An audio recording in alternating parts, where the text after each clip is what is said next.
Good morning class. कैसे हैं आप लोग? आशा है अपने अपने घरों में स्वस्थ होंगे, अच्छे होंगे। आज हम जिस चैप्टर को लेके विचार विमर्श करेंगे वो है चिट्ठियों की अनूठी दुनिया। जी हाँ बच्चों, सबसे पहले हम ये विचार करते हैं कि चिट्ठियां क्या हैं, किस चीज का प्रतीक हैं। चिट्ठी शब्द से सब वाकिफ हैं। कोई ऐसा नहीं है जिसे चिट्ठी का परिचय न पता हो। लेटर्स, तो हम इसकी अनूठी दुनिया की तरफ चलें उससे पहले मैं थोड़ा सा चिट्ठियों का इतिहास बताना चाहता हूं। अगर हम बहुत पुराने समय में देखें, बहुत पुराने समय में जाएं, तो महाभारत में रुक्मिणी ने श्री कृष्ण जी को चिट्ठी लिखकर अपनी स्थिति के बारे में, अपनी हालत के बारे में अवगत करवाया था। उसके बाद जो हमारा कवि है कालिदास, वो मेघ के ऊपर पत्र लिखता है, बादल के, तो रचना बनती है मेघदूत। उसके बाद जब मुगलों का भारत में राज था, तो कभी कबूतरों के पैरों में बांधकर, कभी घोड़े के द्वारा, कभी किसी के द्वारा इधर से उधर पत्र पहुंचाए जाते रहे हैं। अंग्रेजी राज आया तो लेटर राइटिंग को एक अलग ही स्थान मिला। और तो और पत्र कैसे लिखा जाए इस बारे में बड़ा काम हुआ। और लेटर्स लिखना अपने आप में एक कला हो गई। उसी का नतीजा है कि भारतवर्ष के हिंदी के पाठ्यक्रम में लेटर्स राइटिंग, पत्र लेखन आवश्यक रूप से शामिल किया गया। चिट्ठियों का इतिहास, चिट्ठियों के ऊपर कविता भी लिखी गई कि ये दुनिया एक डाक खाने के समान है, यहां सब लोग उन चिट्ठियों के समान हैं कि कुछ दिनों के लिए साथ हैं, फिर लौट जाएंगे अपने अपने पतों की ओर, एड्रेसेस की ओर। तो चिट्ठियों के बारे में बहुत कुछ लिखा गया। प्यारे बच्चों, अगर व्याकरण में मैं इस टॉपिक को पढ़ाता तो मैं आपको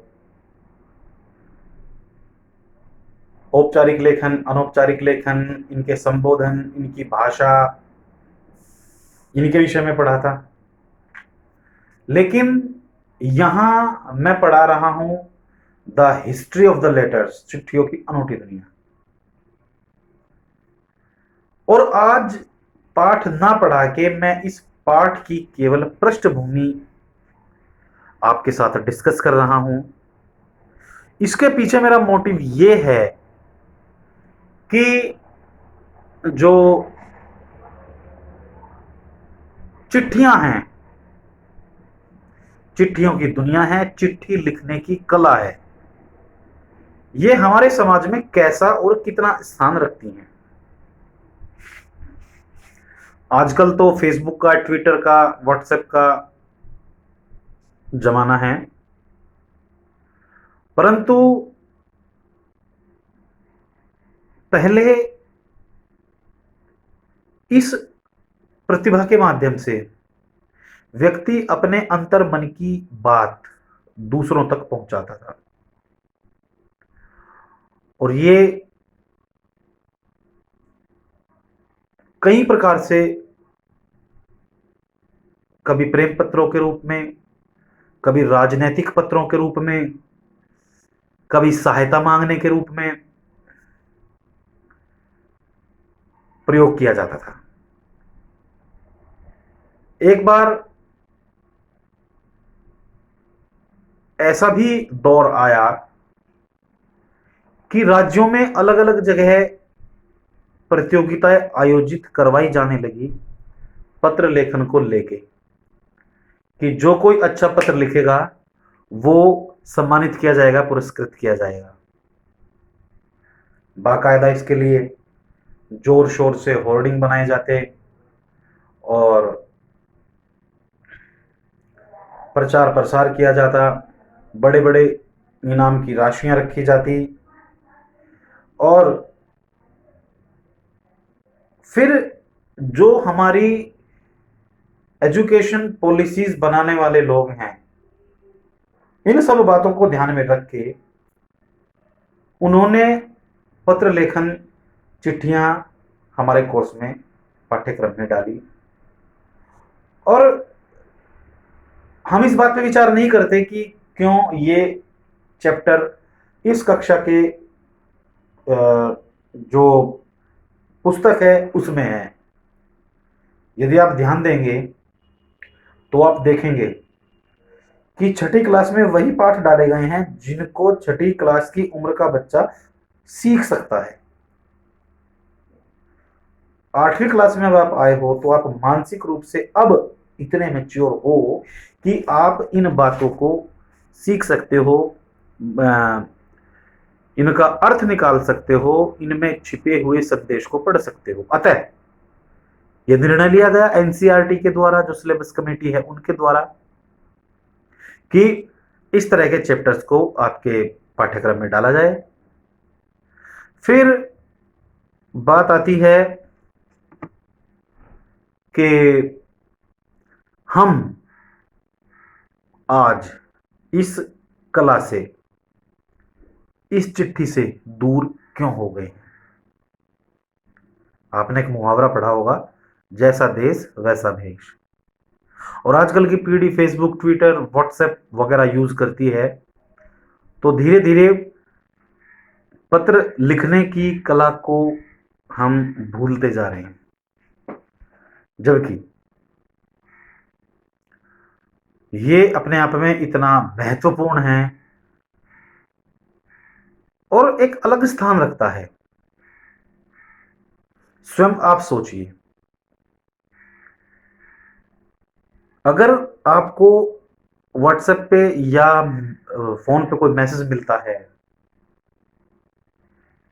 किसी त्योहार का या किसी चीज की शुभकामनाओं का, एक तो आपको फोन के द्वारा मिलता है, वहीं दूसरी ओर आपको एक ग्रीटिंग कार्ड मिलता है, हाथ से लिखा हुआ, बनाया गया, सुंदर सुंदर रंगों की स्याही से अच्छे अच्छे चित्र हैं, उस पर लिखा हुआ है, और एक आपको वो संदेश मिला।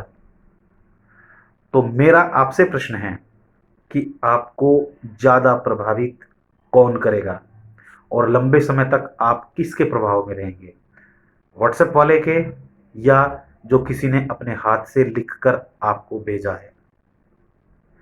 प्यारे बच्चों, पाठ से पहले इतनी पृष्ठभूमि इसलिए आवश्यक थी कि यदि हम अपना माइंड मेकअप कर लेते हैं किसी चीज को पढ़ने के लिए, किसी चीज को सीखने के लिए, तो वो चीज हम ज्यादा अच्छे तरीके से आत्मसात कर पाते हैं, पढ़ पाते हैं।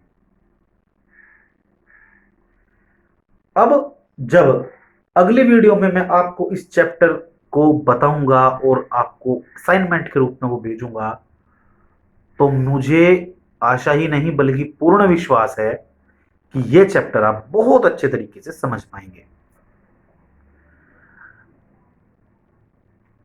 जवाहरलाल नेहरू जैसा व्यक्ति अपनी पुत्री इंदिरा गांधी को पत्र लिखता है, वो पत्र संभाल कर रखे जाते हैं। हरिवंश राय बच्चन जी को पंत जी पत्र लिखते हैं, पंत सुमित्रा नंदन पंत हरिवंश राय बच्चन को पत्र लिखते हैं, वो संभाल के रखे जाते हैं। क्यों? क्योंकि उनका ऐतिहासिक महत्व है, हिस्टोरिकल इंपॉर्टेंस है। इन्हीं सब बातों के साथ आज मैं अपनी बात को यहीं समाप्त करता हूं। शेष बात अगली वीडियो में। तब तक के लिए घर में रहिए, सुरक्षित रहिए। Have a nice day.